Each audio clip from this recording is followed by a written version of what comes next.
Përshëndetje shikues të nderuar, po fillojmë me emisionin debatues të Vlogu. Sonte me mua dhe me ju është kryetari i komunës, zoti Muharrem Sfaqa, me cilin do të diskutojmë për sfidat e qeverisjes Sfaqa, shikuar nga prizmi i funksionimit të koalicionit. Mirë si ka ardhur zoti kryetar. Mirë si gjetë. Jemi në prag të mbushjes së periudhës 2 vjeçare të qeverisjes. Ishte kohë gjatë kjo apo shikuar nga prapa është një kohë ndoshta që duhet një vlerësim relativ? Është vështirë të vlerësohet në mënyrë objektive. Mendoj që koha si hapësirë kështu dhe si kategori filozofike do të shfrytzuar racionalisht, por kjo nuk është arsye që fillimisht mos i përshëndes shikuesit e televizionit Tema dhe gjithë qytetarët e komunës së Ferizajt, të cilët kanë qenë pjesë rrjedhëse vendimarrjes në të gjitha proceset në për cilat ne kemi kaluar si qeverisje komunale. Koha ka ikur në fakt më shpejt se sa që mund të mendoj një njeri që udhëheq një qeverisje me ambicie të mëdha, por që megjithatë mund të jem krenar se një pjesë e kohës është shfrytzuar racionalisht, ka rezultate më të mëdha se sa që kanë qenë planifikimet, ndërkaq që ka dhe sfida tjera me të cilat jemi përballur pa e njohur natyrën në esens të problemit, cilin ne në vazhdën e proceseve po fillojmë të njohim me detajisht gjërat edhe natyrisht që koha që ka mbetur përpara nesh do të jetë shumë më e frytshme dhe më efikase në dobi të realizimit të synimeve tona edhe në dobi të realizimit të interesave qytetare. Krahas shumë sfidave të menaxhimit, zotëri Sfaqa, pikërisht këto ditë qeverisja juaj sikur është goditur, bile ka zëra që thonë se është futur në një ngërç politik, nisur nga fakti se njëri nga partnerët e juaj të koalicionit ka kërkuar dhe është mjaft këmbgulës që të tërhiqet nga përfaqësimi i saj në qeverinë tuaj, zoti Enver Haliti. Kurse në anën tjetër nga jashtë, gjithashtu kemi pas një kërkesë tjetër mjaft serioze për të tërhequr nga detyra drejtori i urbanizmit, zoti Faj Grainca, nga Impoja. Dhe gjitha këto sikur kanë shtuar peshën fillimi hetime nga prokuroria dhe krejt në fund edhe ardha e një vendimi nga Ministria e Mjedisit dhe Planifikimit hapësinor për revedimin e planeve në të vërtetë për rikthim në shqyrtim të revedimit të planeve. Jeni në të vërtetë në ngërç apo jeni para aktit të kryer nga partneri juaj? Nuk është asnjë rast tjetra. Mendoj që në përgjithësi politika jonë kosovare ka vuajtur nga mosaftësia dhe mosgatishmëria e respektimit marrëveshjeve, pari si një virtyt moral dhe e dyta si një koncept politik, si një parakusht për tesur më tutje, por natyrisht që sfidat që paraqiten janë sfida me të cilat duhet përballur dhe me të cilat duhet biseduar dhe analizuar me gjaktësi. Mendoj që koalicionet kërkojnë pikërimat mëdha politike të mendoj që kërkojnë maturi më të madhe, nuk lejohet që të bëhen veprime ad hoc, kërkojnë analiza dhe nuk është e nevojshme që të ketë turbulenca të parësyeshme, për shkak se mendoj që ne në kuadër të qeverisjes që kemi brenda koalicionit të gjerë, me përjashtim të PDK-s për shembull, ne kemi instaluar një politikë racionale ku do të mbysundon demokracia, ku nuk do të ketë diktate as ndaj partnerëve të koalicionit dhe as ndaj asamblezëve. Fryma që është kultivuar aty tregon për një kultivim të demokracisë brendshme edhe brenda legjislativit, edhe atëherë kur brenda koalicionit ka pas asamblesë që kanë votuar kundër vendimeve. Një reformim ja keni bërë qeverisë juaj dhe si duket keni kaluar pa ndonjë përplasje të mëdha. A do të thotë se tash e keni çelësin si do ta kapërceni këtë situatë? Mendoj që askush nuk do të ndihet i qetë dhe as i sigurt që do ta kryejë mandatin e vet. Parakusht për ta kryer mandatin në mënyrë të ndershme secili që është aty, është vetëm puna. Ndërkaq nuk përjashtohet mundësia që ne në rrugës sipër të kemi për shembull problemet natyrave të ndryshme të cilat janë probleme më tepër të brendshme politike, të partive politike që janë anëtar të subjekte të koalicionit dhe unë mendoj që nuk do të duhet të ishte udhëtar asnjë kryetar komune në këtë rast asun i disiplinit të anëtarëve të partisë përmes qeverisjes komunale, sepse nuk është mirë për demokracinë në përgjithësi që të krijohen... Ka pas tendenca të shfrytëzimit të mospajtimeve partijake? Unë mendoj që kjo më tepër ka me çështjet brendshme politike brenda partisë, sepse nuk kemi pas në takimet paraprake përgatitje për reformatizime tjera, gjë që nuk përjashtohen, por ne do t'i analizojmë me partnerët koalicionit, me racionalitet, dhe do t'i analizojmë pasojat si dhe sukseset e veprimit pro se kundër të këtyre vendimeve. Megjithatë, është kompetencë ekskluzive e kryetarit komunës për përzgjedhjen e ekipit qeverisës, dhe mendoj që nuk do të ishte mirë që të kemi probleme me cilat do të përballeshim në realizimin e programit qeverisë. Në emisionin e kaluar pikërisht në vendin ku jeni të ulur ju sonte, ka qenë kryetari Xhavet Zariqi, i cili ka pohuar se Enver Haliti nuk është më drejtor. Ai ka vazhduar edhe një javë tjetër drejtor. A do ta pret ai fundin e mandatit? Nuk mund ta them a do ta pret as do ta pret, gjithçka është relative, s'ka asgjë absolute, kështu as në këtë botë, kështu në përgjithësi, po as në qeverisi dhe as në pushtet. Por e rëndësishme është që ne kemi një bashkëpunim deri tani racional, që nuk ka qenë me ndonjë turbulencë që do të prodhonte pasoja dhe efekte kundërproduktive që do t'i bënin dëm realizimit të programit qeverisës. Por e thash dhe po e them... A do të lejoni që qeverisja juaj të jetë peng e matematikës koalicion? Në asnjë mënyrë. Qeverisja, unë me tani kam treguar që nuk ka asnjë forcë që do të mund të më kushtzoj apo shantazhoj me veprime të cilat bien ndesh me përcaktimet tona. Mirë, por nuk jam edhe udhëtar i mbajtjes së koalicioneve me çdo kusht. Nëse për shembull vlerësohet që s'ka nevojë që të ketë koalicion nga partnerët e koalicionit, sepse gjërmë tani unë kam treguar një gatishmëri absolute për të realizuar. Ka pasur lëkundje tjera parimore edhe të parimisht ka pasur. Të subjekteve tjera të koalicionit. Gjithsesi, ju e dini që ne kemi pas për shembull fillimisht probleme me partnerin e koalicionit nga nisma, me Bashkim Fazliun Mixhenin, i cili shpeshherë ka votuar kundër vendimeve të koalicionit, ndërkaq që ajo është antar i qeverisjes, për shembull, shoqja e tij është drejtoresh dhe unë e kam të kaluar atë duke pas parasysh që ne po e zhvillojmë një demokraci të brendshme dhe ndoshta do të ishte mirë. Pastaj është formuar grupi 3+, i cili gjithashtu që të ketë formë të tillë të veprimit. Kanë qenë pjesë e koalicionit. Mendoj që edhe ajo ka qenë diçka që unë e kam respektuar dhe është respektuar nga i tërë spektri politik, por që kjo nuk ka prodhuar pasoja negative as për qeverisjen edhe tek e fundit disa gjëra sado që mund t'i lëmë në ndërgjegjen e secilit prej nesh, vjen një moment që do të ndërmarr hapa më radikal që do të nënkuptonte edhe marrjen e një mandati për shembull të një drejtorie. Ka zëra dhe burime se as brenda LDK-s nuk është krejt situata e qetë, për arsye se ka ambicie të rritura brenda drejtorëve për pozicione të reja. Është në natyrën qofshin politike, qofshin edhe në qeverisje. Në natyrën e gjërave, ashtu siç tek humbsi prodhohet pakënaqësia, tek fituesi shtohen ambicjet për të pas funksione me rëndësi, por që gjërmë tani nuk ka asnjë indikacion dhe asnjë shpresë që dikujt i është thënë për shembull që të veprojnë në këtë mënyrë për të pas një hap më radikal për të ardhur në qeverisje, sepse ne sado që kemi punuar maksimalisht edhe brenda partive, mendoj që janë zgjedhur njerëzit e duhur dhe ajo që kërkohet sot, qoftë nga IMPO, qoftë para disa ditësh edhe nga Avoneti për ndryshime, nuk janë arsyet mjaftueshme për t'i filluar ndryshimet.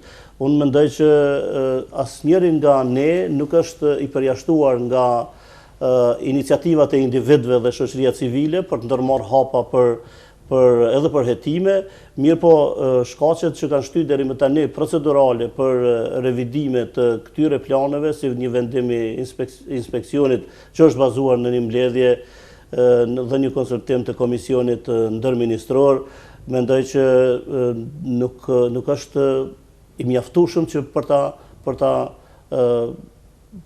sjell para një handikepi, për shembull, qeverisjen komunale. Po megjithatë përballë me një përgjegjësi institucionale, nisur nga fakti se pasojat janë të mëdha, aq më tepër opozita parashë edhe pasojat financiare, për arsye se revidimi i planeve ka sjellë edhe revidimin kushtimisht të realitetit urban në qytet. Si do t'i balanconi këto mes kërkesës së ministrisë për revidim të planeve dhe gjendjes së krijuar në shikuesi i vëmendshëm e din që është dashur të ketë ndryshime edhe në planin urban, sepse kjo ka rrjedhë si produkt i një kërkese për rritjen e koeficientit dhe etazhitetit, por që ka prodhu efekte zinxhirore që kanë qenë të domosdoshme për evitimin e këtyre planeve. Ku është një gabime, zotë kryetar, ka aspekti ligjor, dhe më të zyra ligjore që...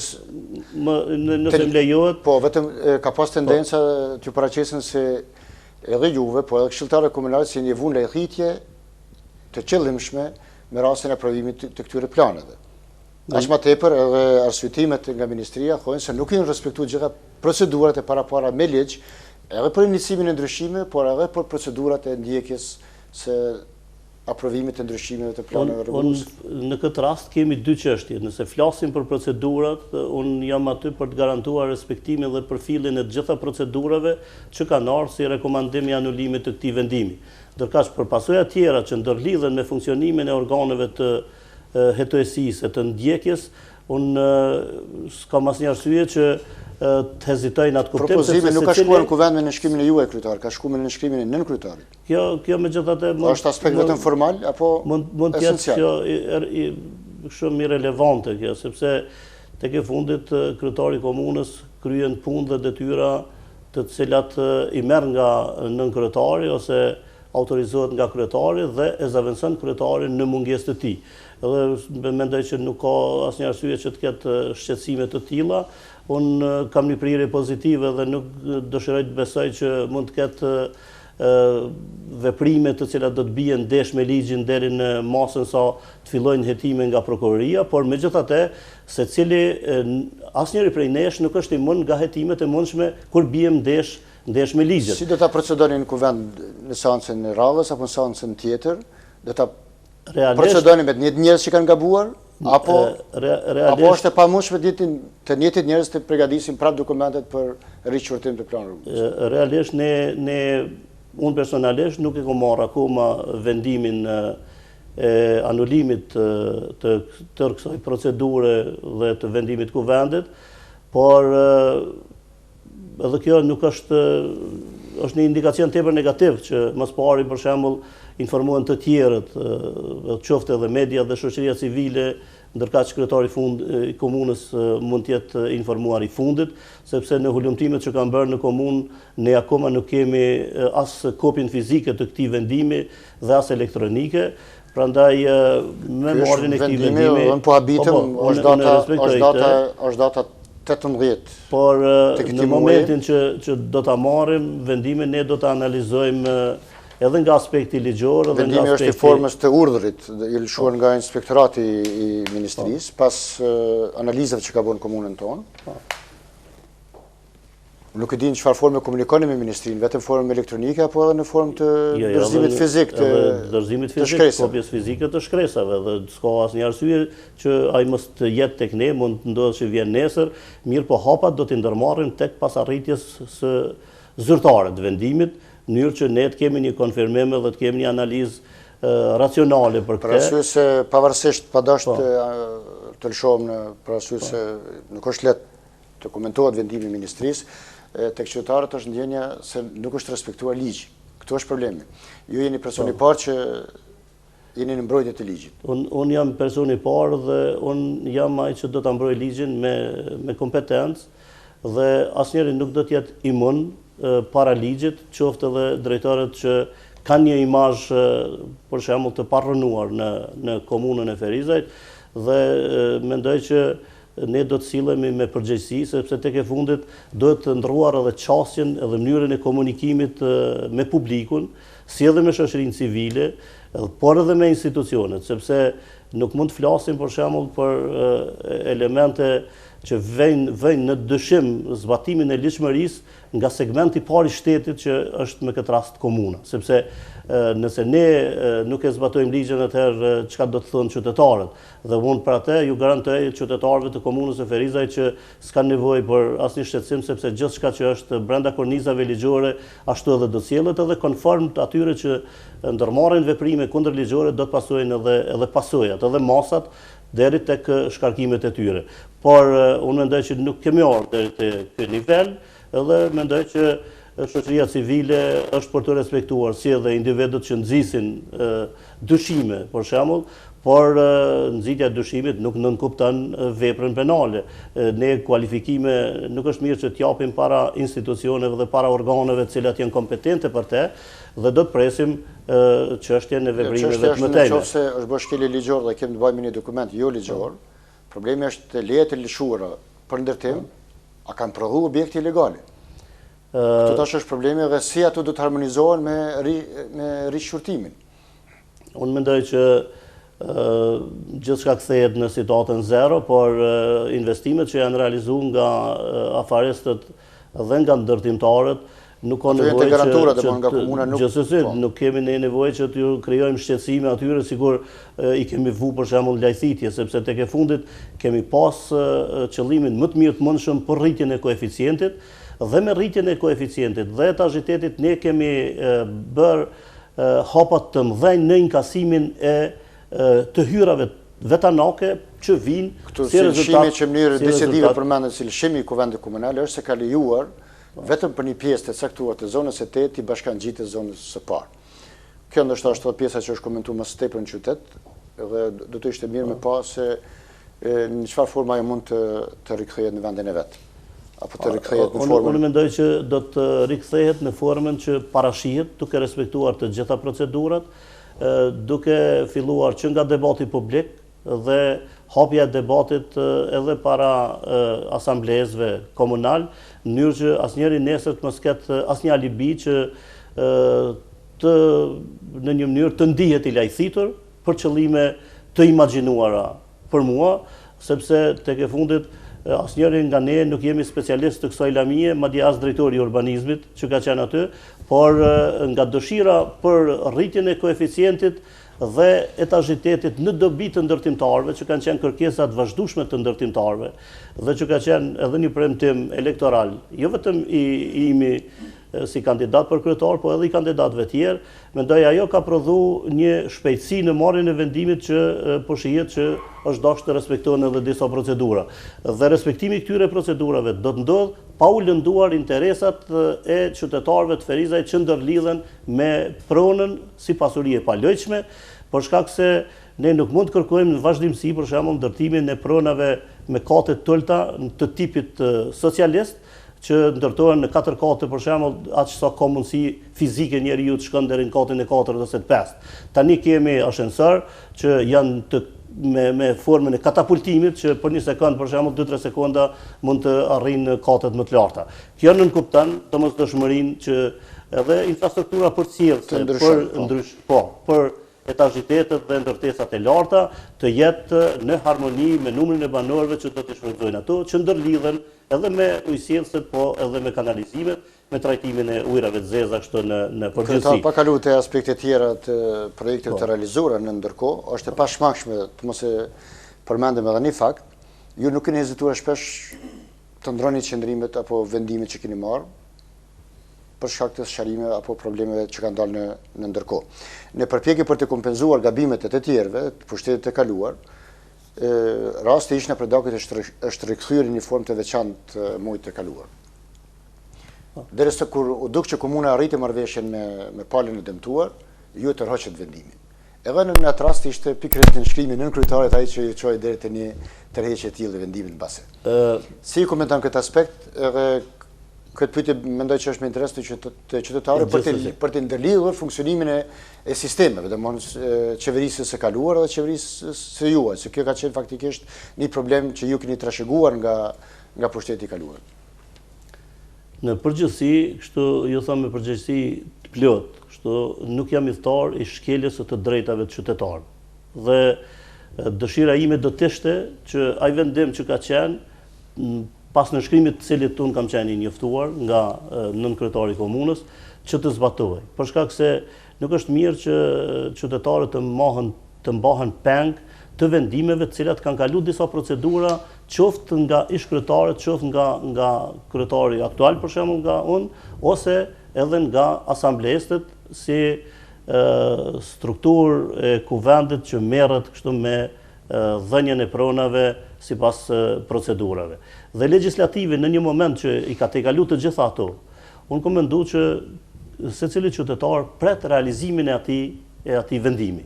Dhe nuk jam i thari i shkeljes së të drejtave të qytetarëve.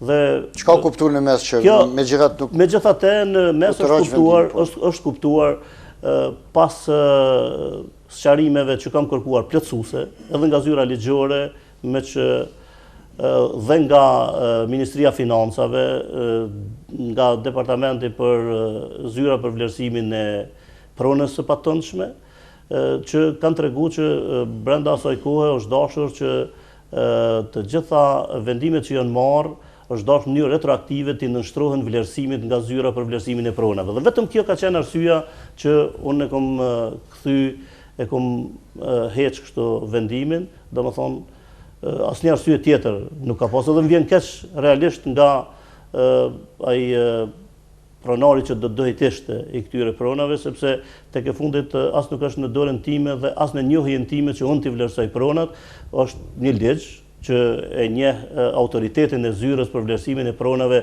si vetëm organ. Mund të bëhet shkëmbim pronash, por do të vlerësim. Po shkëmbimi paraprapë në kupton vlerësimin e pronave. Mirë kryetar, kur jemi këtu, komuna shpesh po përballet me procese gjyqësore dhe zakonisht, mos të them në mënyrë absolute, po del humbse. Keni menduar të reformoni zyrën ligjore dhe të rikthenin në përgjithësinë e njerëzve që e çojnë komunën deri në gjyq, për dështime planësh, për realizim të projektesh? Mos t'i përmendëm se qytetarët e dinë, janë shumë disa raste kur komuna ka humbur deri me milion euro për çështjet e papërgjegjësisë së kryerjes së punës së mirë profesionale. Shikoni, tash ligjet tona janë kështu, as të komplikuara sa unë me të marrë mandatin kam qenë i thari asaj që do të zbatohen të gjitha vendimet qoftë edhe përmes procedurave gjyqësore. Por fakti që disa procedura zgjasin më shumë se sa mandati i kryetarit në një mënyrë të sjell para një hendikepi të paspjegueshëm. Për shembull, unë e kam dalë vendimin për vlerësimin e pronës në Greme, atje ku janë gjetë rezervat e ujit, sepse paraprakisht është vlerësuar dikon mbi 5.000 euro ajo pronë, që realisht nuk e ka atë çmim as përse afërmi, por që në fakt me ndërhyrjen time përmes zyrtarit në drejtorinë e pronës dhe katastrit që merret me çështje juridike, vlerësimi i dytë ka njohur një vlerësim 3-4 fish më tëllë, për shembull vetëm 800 euro arin. Dhe paka shumë në përputhje me çmimin e tregut. Tash po mund të jetë edhe kjo një supozim ose një spekulim, por me të marrë këtë vendim, pronari asaj toke që ka pas një marrëveshje paraprake me komunën, nuk e ka zbatuar marrëveshjen dhe i ka filluar procedurat në gjyq. Domethënë, tani ne jemi peng i realizimit të investimeve që lidhen me sigurimin e ujit pijes nga pellgu i lumit në Rodimja, që ndërlidhet me këtë pronë në fshatin Greme, që është dikon mes fshatit Greme dhe Rakaj, dhe që e vën në pikë pyetje të realizimin e projektit për sigurimin e ujit pijes për këto fshatra deri në Rakaj. Dhe në një mënyrë, kjo ka qenë një autogol që unë, për shembull, i kom shënuar vetvetes. Dhe tani në përpjekje për të mbrojtur një vlerë ose një pronë. Dhe tani veprimet tjera që do t'i ndërmarr, ndoshta do t'jem vetë ai i pari që do t'jem kundër parimeve të mia. Sepse por është më shqetësuese nëse ne përgatisim terrenin për humbjen e kontesteve me qëllim në dobi të qytetarëve. Edhe kjo është një shqetësim që në duket sikur nuk ekziston, por në fakt dyshimi im ekziston që megjithatë nuk janë të gjitha këto të rastit, sepse nuk ka mundësi që të prodhohen efekte kundërproduktive për komunën derisa kemi gjithë ata zyrtarë aty. Gjykatën? Jo gjykatën, po procedurat, për shembull, nga zyrtarët e komunës, qoftë në mandatet e kaluara, qoftë edhe tash që ka përpjekje ndoshta për diçka të tillë, megjithëse në mandatin tim për dijen time nuk ka të tillë, me përjashtim këtë rast që e thash. Mirë, kryetar, para se të vazhdojmë për aspekte tjera të realizimit të projekteve, më lejo të bëjmë një shkputje të vogël publicitare e pastaj kthehemi sërish. Na ndiqni.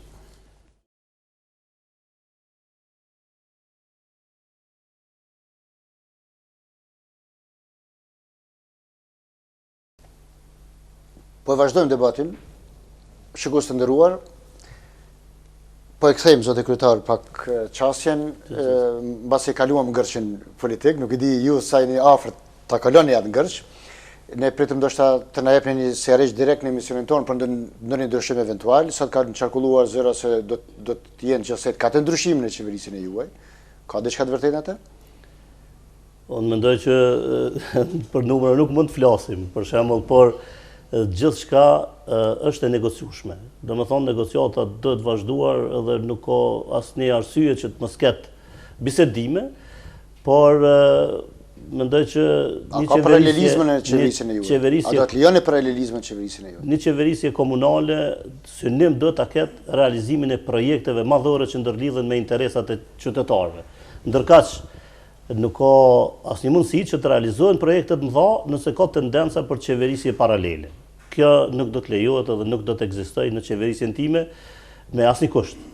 Domethënë me asnjë kusht do të thotë përjashton gjithçka. Gjithçka ta kthej debatin në pikën e fillimit, zoti Zariçi ka thënë se një nga arsyet pse shkarkohet drejtori ka qenë se ai është përgjegjë vetëm kryetarit e jo edhe nën kryetarit. Kjo nëse shikohet me një sy më të thellë të analizës, kjo e bie se faktikisht ka apo synohet të instalohet një paralelizëm qeverisës. Kështu nuk është mirë që unë me nën kryetarin për shembull të komunikojmë përmes medias, kështu në këtë mënyrë përmes televizionit tuaj, sepse komunikojmë në vazhdimsi. Po flas për atë që jemi thënë në mënyrë publike, jo me gjëra. Por këto më shumë janë mesazhe elektorale, kështu se sa që janë çështje për të cilat ka refleksione në qeverisjen komunale, sepse nuk ka mundësi në asnjë mënyrë që çdo drejtor që është në qeverisjen komunale të mos më përgjigjet mua personalisht, sepse jo si person, por si kryetar komune. Sepse as nuk ja lejoj dikujt ushtrimin e kompetencave. Për shkak programit qeverisës, jo për shkak programit partijak. Për shkak parimeve, se këtu s'kemi të bëjmë me fatin e individit. Dhe nuk mund të jetë individi ai I cili do të jetë pengesë për realizimin e një programi qeverisës, po as ndonjë performancë e tij me të cilën supozohet, sepse as të tjerët nuk kanë ndonjë performancë më të mirë. Dhe mendoj që nuk ka të bëjë me mbrojtjen e individit, por ka të bëjë me mbrojtjen e parimeve. Nuk ka pas asnjë indikacion që do të ketë për shembull matje të performancës me qëllim të ndryshimeve, por nuk përjashtohet kjo që mund të ndodhë në të ardhmen. Ndërkaq unë nuk e përjashtoj mundësinë që secili pas orarit punës të shkojë të jep llogari kryetarit vet partisë, sepse është edhe normale, është në natyrën e gjërave. Megjithatë, kam edhe diçka për të sqaruar kështu. Është mirë që të dihet në përgjithësi që unë kam thënë disa herë që nuk jam I kënaqur me maksimalisht me punën e drejtarëve, sepse është në natyrën e gjërave. Ne nëse jemi të kënaqur, krijojmë automatikisht vetkënaqësinë dhe vetkënaqësia bëhet pengesë për realizimin e potencialeve dhe energjive që secili prej nesh ka në dijen e tyre ose në fizikusin e vet. Prandaj, në këtë mënyrë kam dashur të motivu që për shembull jo nuk është dhënë tërsi maksimumi, ka mundësi akoma e tjera. Dhe ata shpalojmë të pakënaqësinë nëpërmjet disa projekte, po kalojmë fazën e projekteve, të shohim ku burojnë disa nga pengesat dhe disa nga natyrat që reflektojnë pastaj edhe në pakënaqësitë të qeverisës. Zotë kryetar, tash jemi në fazën 2 vjeçare të qeverisës së juaj. Shumë për projekteve që keni trashëguar që kanë qenë 2 vjeçare në qeverisjen e kaluar, tash janë bërë projekte 4 vjeçare dhe nuk janë përmbyll. Tu janë nisë rruga Gjilanit, Sheshi. Ndoshta I kalojna më shpejt, po 2 kanë qenë, është edhe 2 bëhen 4. Realisht, nëse marrëm tash nuk kam kujtohet saktësisht me datën, sa diun diku në 2011 rruga Gjilanit veç ka filluar me të punohet. Nuk është me rëndësi data, me rëndësi është që nuk janë finalizuar si projekte kryesore madhore në qytet. Pastaj më lejo vetëm të përmendim, mandej me një emërues të përbashkët kalon prej njëris në tjetrin. Do të kisha pas dëshirë që dalëm tek secili, se absolutisht, absolutisht. Pastaj çështja e spitalit ka kaluar nëpër një spirale shumë të çuditshme kundërthënëse, derisa tash momentalisht e kemi një tender të shpallur dhe afati për marrjen e ofertave këtë ditë u shty edhe për një kohë. Pastaj e kemi projektet për eficiencën e energjisë, një projekt shumë madhor. Unë thjesht na intereson ku kam rriaj. Pastaj është projekti I kahmosshëm I pritur për kolektorin e ujrave të zeza. Këto janë disa nga projektet, duke mos harruar Hekurrrua, e cila ju mbetet si në aspektin e premtimeve si një ndër një ndër projektet mbase më tepër se simboliste të qeverisë së juaj. Keni të drejtë kështu, por me projektin e rrugës Recep Bislimi ka qenë pengesat tek Keci, sepse Keci ka qenë kompania ka dy muaj tre që janë ka përsyer sa diun me anë të marrëveshjes. Jo, janë në kapërcim me sipër. Tani janë zhvendosur tek dje, janë zhvendosur shtyllat. Aspektin fizik, mendova në aspektin e marrëveshjes janë ka përsyer. Në aspektin e marrëveshjes, por megjithatë ka pas një pengesë në porositjen e sistemit kablovik që ka ardhur nga prodhues të tretë, por që në fakt ka zgjatur shumë kjo. Spako kështu kanë qenë informacionet nga drejtori i Kecit, dhe tani s'ka si pengesë që mos të realizohet ky projekt. Ka vetëm një pengesë që për mua është po ashtu shqetësuese, që kanalizimi i rrugës Hasan-Prishtina do të kaloj tërthorazi në këtë rrugë dhe kjo nënkupton prishjen e asaj rruge. Pra, domethënë prerjen e asaj rruge, nuk i di arsyet pse nuk është zbatuar kjo, ka qenë pjesë e tenderit dhe pjesë e kontratës, por që unë e kam vrejt shumë vonë, dhe... Çështja e zhvendosjes së varrezave? Çështja e zhvendosjes së varrezave, po ashtu nënkupton mundësinë për realizimin e projektit të shtigjeve përkatësor. Janë 30 varreza, të cilat do të zhvarrosen. Ndërkohë janë kryer gjitha procedurat me qytetarët? Jo, nuk janë kryer të gjitha, por që të gjitha do të kryhen edhe do të vendosen në varrezat e reja, të cilat javën e ardhshme fillojnë rrugët që shpijen për tek këto varreza dhe të cilat do të kenë një projekt i cili do të jetë projekt evropian që i takon këtyre varrezave, sepse ju e keni vrejtë që ne po dëshirojmë të aplikojmë standarde evropiane sa i takon infrastrukturës përgjithshme, jo vetëm asaj rrugore, por edhe asaj përcjellëse që nënkupton shtigje përkatësor, shtigje për bicikleta, ndriçime, madje tek energjia eficiente, ne po presim që të jemi nënshkruar një marrëveshje për energjinë solare, që do të prek kësaj radhe edhe rrugën e re që shpijen nga fshati Doganaj deri në fshatin Zaskok. Projektet janë duke u realizuar me përkushtim, qoftë ato të shëndetësisë, qoftë projektet që ndërlidhen deri tek spitali, sepse spitali është në fazën e tenderimit dhe mendoj që është një pasuri e gjithë atyre që kanë punu për ndërtimin e këtij spitali, edhe atyre që kanë hap kodin buxhetor, por një merit me bie edhe mua personalisht që kam qenë insistues në zbatimin e buxhetit, mjeteve buxhetore, në mënyrë që të realizohet tenderi për realizimin e këtij spitali. Komuna e ka ofruar një projekt dhe dosja e tenderit është një nga dosjet më të mira sipas modelit evropian, që nënkupton projekto dhe ndërto, edhe mendoj që ne s'kemi asnjë arsye që të jemi të shqetësuar, sepse tek e fundit ka një garancë nga vetë kryeministri dhe nga ministri i shëndetësisë që përfundimisht Ferizaj do të bëhet me spital. Çështja e maltesëve nëse vjen në rrugën sipër? Nëse vjen, do të ndërtohet aty ku ka qenë projekti përpara tek ish tregu i kafshëve, sepse nuk ka asnjë arsye që ne tash të mos bëjmë kompromise për interesat mëdha dhe për projektet mëdha. Ka gjasa që qyteti ynë të ketë 2 spitale. Ka gjasa edhe 2 objekte spitalore. Edhe ka nevojë, madje edhe ka nevojë sepse këtu nuk kemi të bëjmë me një spital për qytetin, po kemi të bëjmë me komplekse spitalore. Komplekse spitalore për nevojat të regjionit. Edhe mendoj që përkundër zërave që qarkullojnë, unë kam një prirje shumë pozitive që edhe nuk dëshiroj të identifikoj njerëz të tillë nga Ferizaj që eventualisht mund të luftojnë kundër ndërtimit të spitalit, sado që ekonomia e tregut është në disfavor të ndërtimit të spitalit, sepse 40% e pacientëve në Prishtinë, sidomos në spitalet private, janë pikërisht ferizajasit, që si rezultat i mungesës një spitali modern janë të detyruar që për çështje banale shëndetësore të kërkojnë ndihmën jashtë këtyre spitaleve. Dhe unë jam udhëtar i asaj që të kthehet infrastruktura spitalore në qytetin e Ferizajt dhe të jep kuptim këtij qyteti, sepse ky qytet është tepër i rëndësishëm për Kosovën dhe jo aq i parëndësishëm sa shpesh herë dim ta bëjmë ne. Tek energjia eficiente po ashtu ne po presim që të jemi përfitues një kredie të butë me kamat 2.2% deri në 2,5 milionë, që nënkupton edhe ndrimin e nyjeve sanitare nëpër shkolla, nëpër objekte institucionale, por edhe dyre dritare, si dhe izolime të brendshme dhe të jashtme deri tek sistemi i ngrohjes.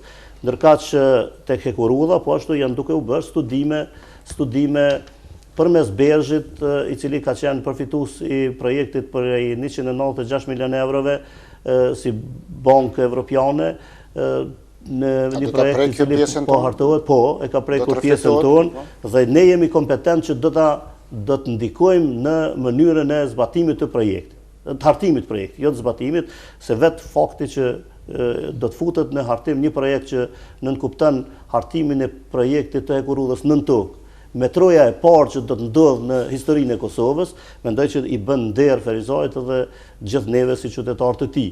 Unë do të luftoj me përkushtim maksimal, kam edhe disa premtime nga zyrtarët kompetent të qeverisë Kosovës, edhe jam shumë optimist që edhe kjo do të realizohet, sepse tek e fundit për Republikën e Kosovës nuk është ndonjë shumë e madhe, dikon vlera paralogaritare që ka dalë tjetë dikon 19 milion në një gjasi prej 2.2 deri 2.5 kilometra për shembull, që tjetë pengesë për mos integrimin e qytetit Ferizajt dhe funksionalizimin e tij me tërë sheshin e vet, që nuk e ka mundësinë t'jap asnjë qytet, asnjë metropole evropiane.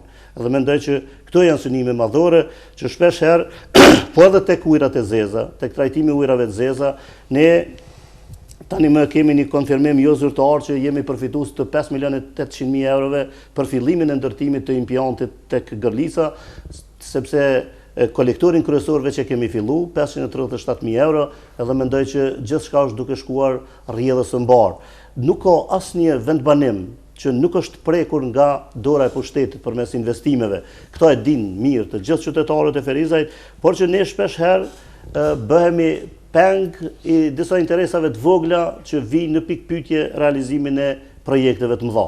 Prandaj edhe është anakronike që ne të merremi me fatin e një individi ose me fatin e një koalicioni, kur kemi para vetës projekte jashtëzakonisht të rëndësishme për qytetarët e Ferizajt, projekte të cilat prekin secilin prej nesh dhe të cilat do të lehtësojnë jetën qytetarëve të komunës së Ferizajt dhe do të prodhojnë efekte produktive dhe për hapjen e vendeve të reja të punës, por edhe për realizimin e dijeve të mëdha që lidhen me shëndetësinë. Tani më kemi edhe universitetin që ne synojmë që pas 10 vitesh ndoshta të jetë një nga universitetet më konkurrente të dijes, që do të jetë një dije konkurrente jo vetëm për rajonin, por për tërë Evropë. Mirë, zotë kryetar, derisa po flasim për projekte mjaft të mëdha, në anën tjetër përditshmëria jonë shpesh në përplas me mungesat të vogla, kushtimisht, po që prishin shumë apo lënë gjurmë shumë të keqe në imazhin e qytetit tonë.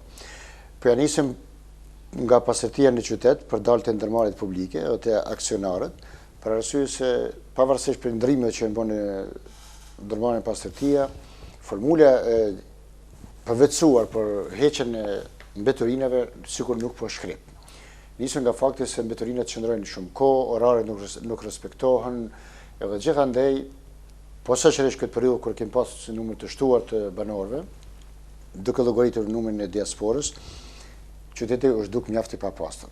Kur kësaj ja shtojmë edhe mos mirëmbajtjen e atyre pak hapësira të gjelbërta, që nuk e di pse nuk janë mirëmbajtur, për arsye se ka filluar të kanë shumë nga pemët, kanë filluar të kanë shumë nga hapësirat e gjelbërta, vijmë te problemi i funksionimit të ndërmarrjeve publike. Ju nuk arritët të realizoni ndërtimin e një ndërmarrje publike të re, ambienti, siç patët marrë vendim në kuvendin komunal.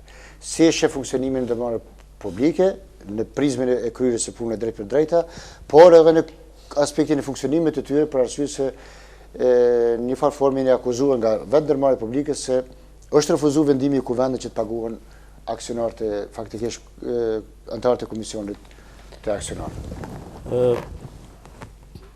Keni plotësisht të drejtë. Deshta me një fill t'i kapën disa aspekte. Gjërat e vogla e bëjnë jetën për qytetarët kështu në përgjithësi, dhe imazhi krijohet kështu dhe përshtypja shpesh herë nga pamja vizuale. Por në fakt përpjekje janë bërë, punë janë bërë po ashtu të mëdha, por që ligjet tona që janë në fuqi nuk ta njohin të drejtën e privilegjet që mund të bësh një kompanie publike. Kompanitë tona publike janë të barabarta në procedurat e tenderimit me gjitha kompanitë private. Prandaj, mungesa e lidhjes kontratave për menaxhimin e hapësirave publike me kompanitë tona që nuk na e njeh ligji, ka ardhur deri te kjo. Sepse iniciativa jonë për themelimin e kompanisë Ambienti ka qenë diçka e mirë, por që ka mbetur në komisionin ndërministror. Sepse pengesë është bërë kështu parashtrimi i kërkesave nga gjitha komunat që kanë dëgjuar për shembull që do të themelohen në kuadër të komunave të mëdha kompani me veprimtari të tillë. Ideja ka qenë e mirë, qëllimi ka qenë po ashtu i mirë. Kërkoni shtimin e kompetencave pas tërtisë dhe po jemi në rrugë sipër që jo vetëm pas tërtisë, por të 3 kompani për shembull, ju e dini çfarë gjendje i kemi marrë. Po fillojmë prej stacionit autobusave që dihet, për shembull, që jo vetëm që është vënë në binar të shëndosh të funksionimit përmes bankave dhe ligjeve që njohin edhe të drejtën e themelimit të gjerologarive, të cilat nuk kanë ekzistuar, por edhe te kthimi i pasurisë pronës së stacionit autobusave në pronësi të komunës. Gjë që nuk ka qenë përpara.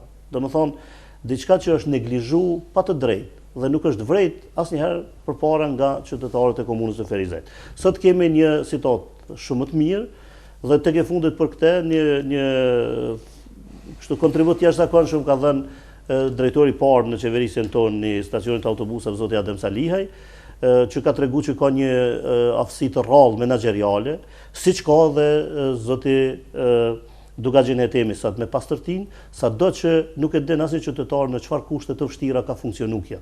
Sepse ka pas konkurrenca nga njerëzit të cilët e kanë pas veç një kolicë dhe një lopat, edhe kanë konkurruar barabart me te. Në momentin që ne kemi kërkuar që të ketë spaku 50 punëtorë të paguar dhe të lajmëruar në administratën tatimore të Kosovës, ka filluar problemi atë se me motivacion sikur ne po ja përgatisim për shembull tenderin dikujt.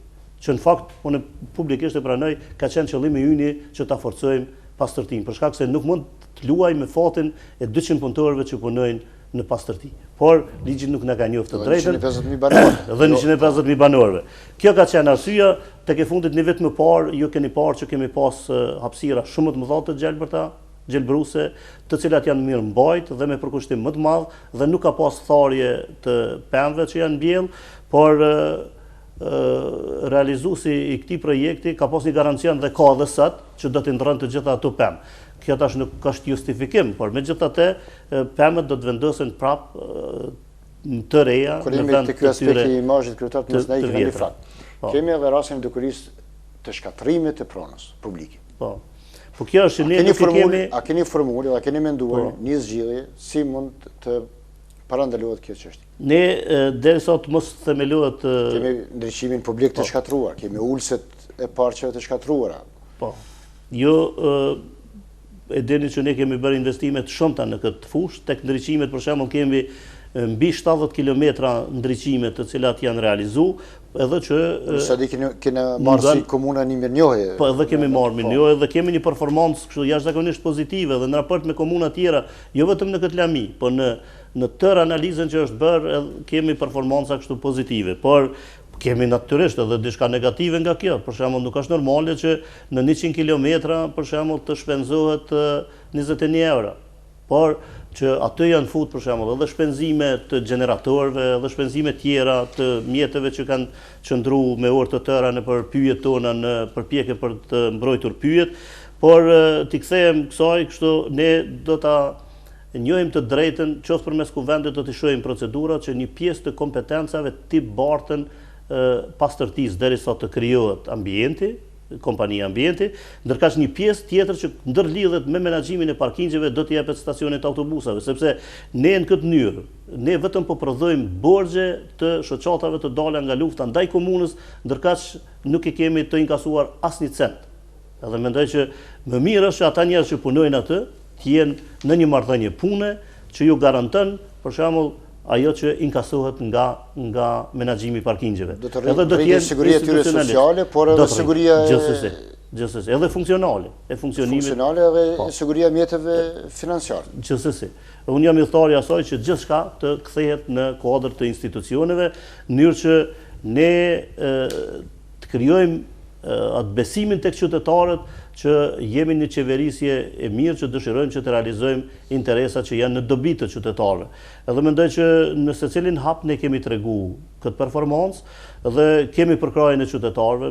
Tash unë po ju them për shembull disa ndërhyrje që i kemi bërë qoftë në rrugën nga Raovica deri në Mirash, qoftë nga rruga nga Magjistralja në drejtim të Talinosit Muhaxherve, që shpije ka shkolla në rrugën kryesore që lidh fshatrat Raovic me qytetin e Ferizajt, janë bërë zgjerime të rrugës në hapësira të private, të cilat në deklarata të njerëzve nuk kanë kërkuar asnjë kompenzim dhe kanë thonë ka dush veç asfaltën e rrugën se jeni të punu mirë. Domethënë, kjo dukuri e mirë është has në fshatra, një gjë e tillë nuk kanë ngjash shpesh në qytet. Mendoj që me të drejtë kjo ndodh për shkak se qyteti ka një çmim më të lartë kushtues të pronës dhe do të respektuar këto kërkesa, por është një fatkeqësi që ne nuk kemi mjete të mëdha për kompenzimin e pronave të cilat ju merren si zonë të interesave me interes të veçantë. Kështu për shembull që ndalën pak të fshatrat, pasi përmende shumë kush nga kënde të ndryshme ka pasur mbase shumë nga këto asfaltime nuk kanë qenë të udhës krahasuar me nevojat në qytet. Mirë, po ju keni mbrojtur një çast sekret tjetër, keni thonë se këto nuk janë vetëm rrugë të fshatra, por janë edhe elemente të ndërlidhjes urbane. Po. Cilat faktorë ju kanë shtyr që ti kushtoni më tepër kujdes asfaltimeve nëpër fshatra? Nuk janë nisur nga fshati i juaj dhe imi. Po, ne kemi thënë decidivisht që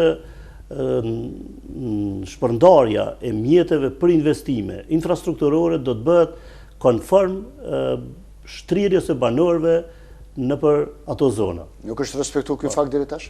Nuk është respektuar. Për fat keq nuk është respektuar. Për herë të parë në qeverisjen tonë ka fshatra është pjesërisht, për shembull, në kuptimin negativ nuk dëshiroj tash të marr shembuj, por ka fshatra të tërë që asnjëherë nuk kanë ndërhyr dora e pushtetit.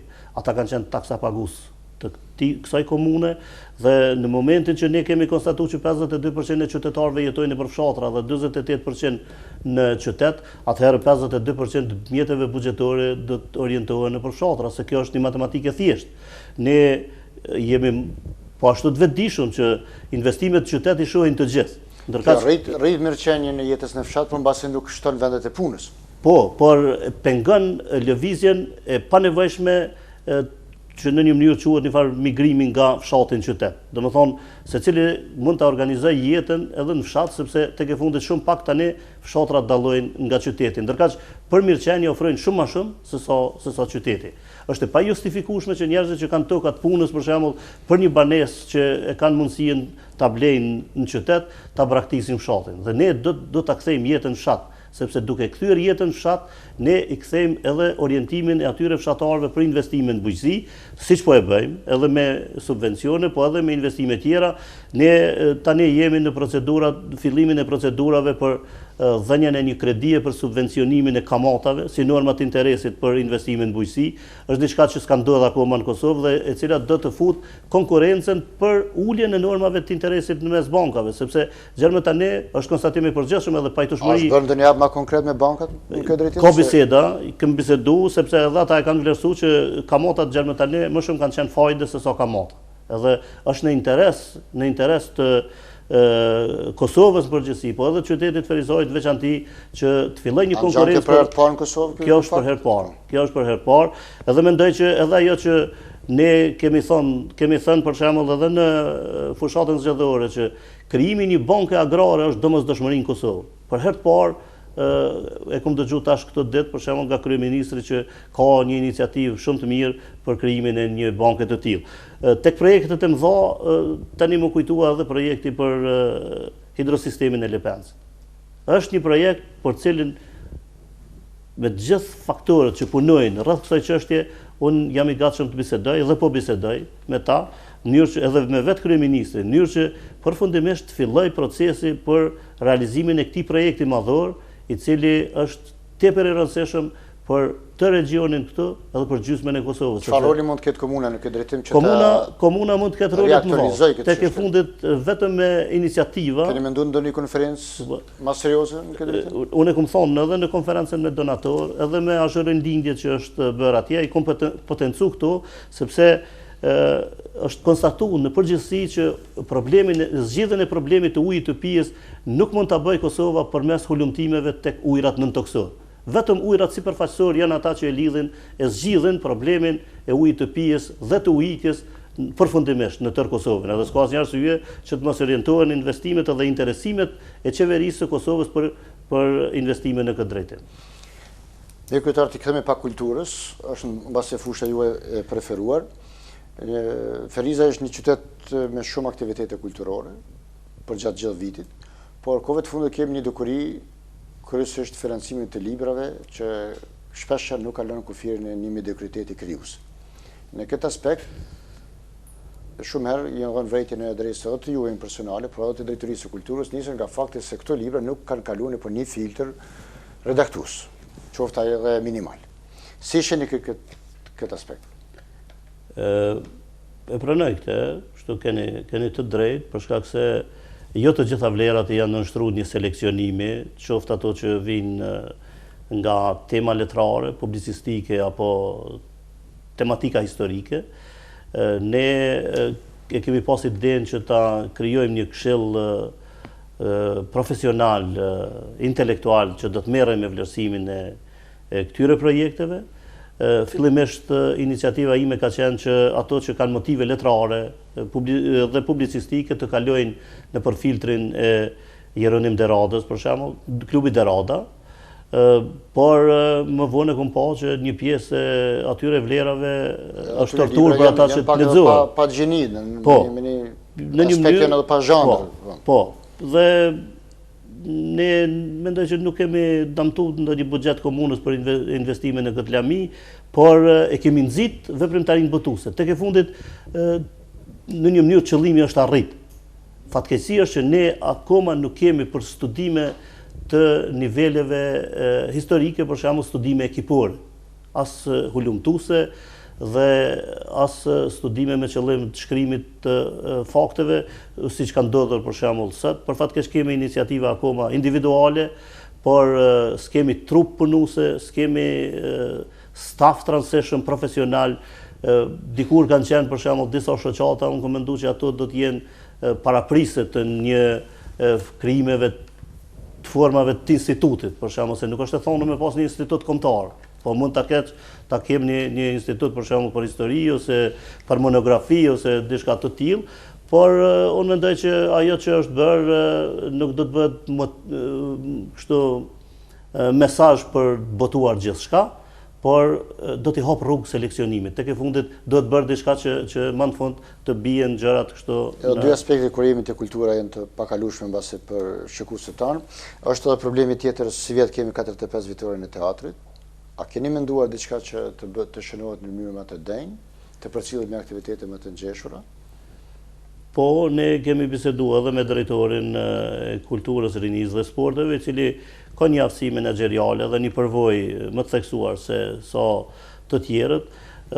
Mendoj që ai i ka marrë të gjitha masat për të realizuar një projekt më madhor, i cili do t'i bënte nder jo vetëm punëtorëve të kulturës dhe të artit në komunën e Ferizaj, por gjithë qytetarëve, pse jo edhe të ftohen figura eminente që vinë jo vetëm nga bota shqiptare, po edhe jashtë saj, sepse tek e fundit teatri ka një traditë më të madhe se sa teatrët e qyteteve tjera, në një mënyrë ka edhe konkurrencë në këtë kuptim, dhe organizimi i festivalit të teatrave mendoj që do të avancohet në përgjithësi në shkollë vendi, edhe Ministria e Kulturës të jetë më kompetente jo vetëm për ta ndihmuar materialisht, por edhe në pikpamje të përkrahjeve tjera, që nënkupton që të kemi një festival të teatrave i cili do të tërheqte edhe aktor jo vetëm nga Kosova, po edhe nga viset shqiptare, pse jo edhe nga viset tjera jashtë ballkanike.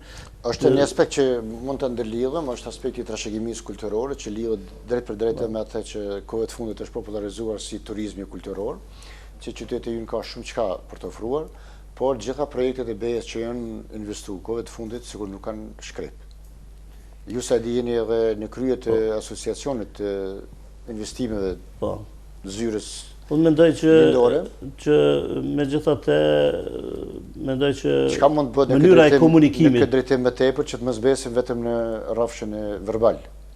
Mendoj që mënyra e komunikimit është shumë më e lehtë përmes intelektualëve të klamive përkatëse, komplementar me potencialet që vijnë nga shtetet tjera, dhe ky komunikim mund të jetë më i përafërt, më i mirë se sa i fushave tjera, por mendoj që edhe tek investimet e Bashkisë Evropiane ka ndruar edhe qasja, po edhe forma, në veçanti sa i takon ekspeditivitetit, realizimit të këtyre projekteve. Ju mund të merrni tani qoftë AZR-n për shembull, po qoftë Ardën, qoftë edhe Zyrën e Bashkimit Evropian si investitor të drejt për drejt, madje edhe IOM-in në projekte që ndërlidhen qoftë me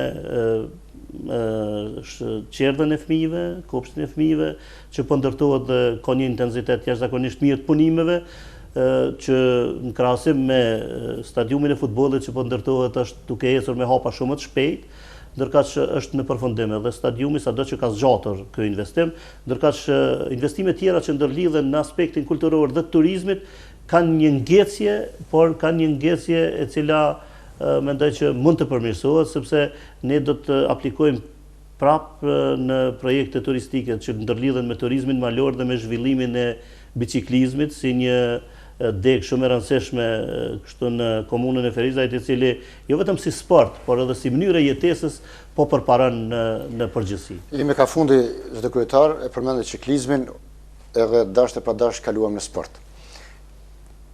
Përkundër shumë përpjekjeve, sporti Ferizajs ka pësuar disa goditje, disa rënje, por ka pasur disa suksese. Mirë po, kurse si të gjetë një formulë për investimin si duhet të sportit, i cili ka shumë lëmi. Dje ju ka ofruar një dorëheqje kryetarit të klubit të handbollit të femrave Kastrioti, pikërisht për disa vështirësi financiare dhe për shkak disa aspekteve të funksionimit të donacioneve. Për arsye se s'kemi ligj për sportin. Në anën tjetër, shumë klubet tona do të dalin edhe të na përfaqësojnë në vendet e jashtme, mirë po shpesh ato mbesin pa dalë pikërisht për shkak financave.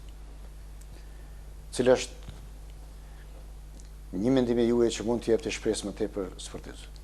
Vlerësimi im është shumë i lartë për sportin dhe për sportistët Ferizajas, për shkak se ata i kanë bërë nder përmes formës prezantimit dhe reprezentimit të vlerave të sportit të këtij qyteti në arenën ndërkombëtare, po edhe në atë kombëtare. Mendoj që ato janë më shumë rezultat i një pune këmbgulse të vetë sportistëve dhe të stafeve të tyre, se so që kanë qenë rezultati ndihmës nga komunat, sepse në asnjë rrethon historike në për cilat kemi kaluar ne, sporti nuk ka arritur që të mbahet nga komuna dhe nuk arrin as sot. Sot në veçanti si pasojë mungesës ligjit për sportin, por gjithmonë ka qenë i mbajtur qoftë nga lojrat fatit, dikur nga tombolla, qoftë nga investimet që janë bërë nga kompanit, atëherë ndërmarrjet, organizatat e punës bashkume. Tash ka një hezitim në investime nga kompanit që janë përfituese të projekteve tenderuese nga komuna, sepse unë kam dalluar që s'ka asnjë njeri që mund ta akuzojë dikën për shembull që shkon ta ndihmon sportin për t'ia pagu fakturën.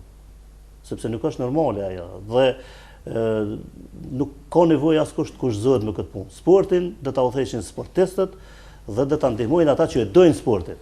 Sado që edhe kjo teori ndoshta nuk po del që mund të jetë ashtu, se shpesh herë sportistët e mirë nuk janë edhe menaxher të mirë. Dhe shpesh herë aty ku janë udhëhequr nga njerëzit që kanë ushtruar funksione jashtësportive, kështu me rëndësi të veçantë për shoqërinë, kanë dalë më të suksesshëm në menaxhimin e sportit se sa vetë sportistët. Jemi në kërkim të një formule e cila ndoshta përmes të hyrave vetanake që do të rriten përmes aplikimit të taksave ndaj veprimtarive dobiprurse, do të jenë ato që do ta ndihmojnë mbarvajtjen e sportit dhe prezantimin e qytetit Ferizajt në të gjitha sportet dhe në të gjitha kategoritë sportive ku përfaqësohet. Mirë, kryetare, unë do të kisha përfunduar me një pyetje pak hipotetike, mbase është përfol shumë kohë të fundit se mbase do të ktheheni në Gjermani, po tash një pozicion tjetër, në pozicionin e ambasadorit. Çka ka të vërtet këtu, edhe mbase jon pa përfundu mandatin e kryetarit? Unë këtë për herë parë po ndëgjoj këtu, edhe nuk ka të bëj absolut me realitetin, këto janë produkt i qytetit, e atyre që kanë kohë të merren me mua dhe me probleme që nuk janë tyre, por unë i garantoj qytetarët e Ferizaj që do të punoj me përkushtim për realizimin me konsekuencë të premtimeve dhe të mandatit tim për çka jam zgjedhur.